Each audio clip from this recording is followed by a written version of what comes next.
Hey friends, welcome back to Reimagining Our Faith. Today, we continue learning from Joseph as he finds himself stuck in a deep, dark pit.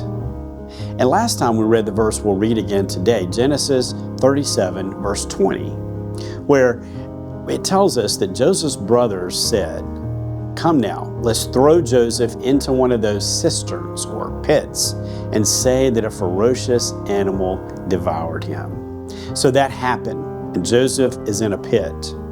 But thankfully, Joseph has much to teach us, even lessons that he learned while he was in the pit.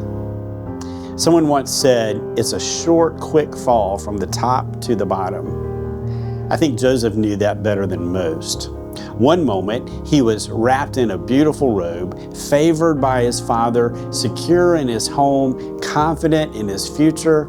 But then the next moment, he was stripped of his coat, he was stripped of his safety, he was stripped of his dignity, he was thrown into a deep, dark pit. It's a reminder that life can change fast. We've all seen it. A leader falls from influence. A celebrity collapses under some kind of scandal. A family member or a friend goes from stability to crisis in just a matter of days. And sometimes it even happens to us. Genesis chapter 37 paints a painful picture of Joseph's life in the pit. His brothers tossed him aside, and then they sat down to eat lunch like nothing had even happened.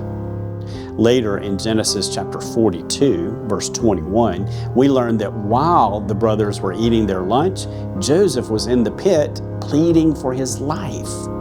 What a horrible situation. The pits of life are real. They are dark, often lonely.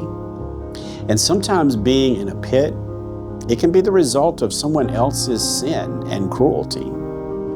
Maybe that's your experience today. But Joseph's story reminds us of something deeper, something greater. The pit is not the end of the story. God continues to work for good, even when we are in the pits of life. The pits can become preparation for us.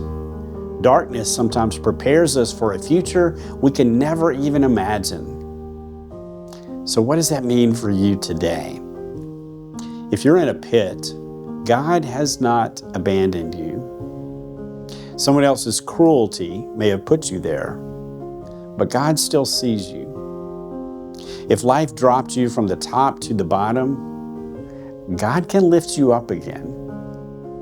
Joseph didn't know it yet, but God, who was silent while Joseph was in the pit, was already working behind the scenes to bring Joseph from the pit to a palace, which we'll find out about later. And the same can be true in our lives as well.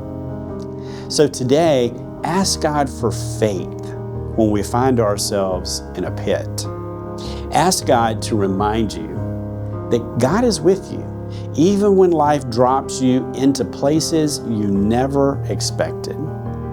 For even in the pits of life, God can always help us reimagine our faith.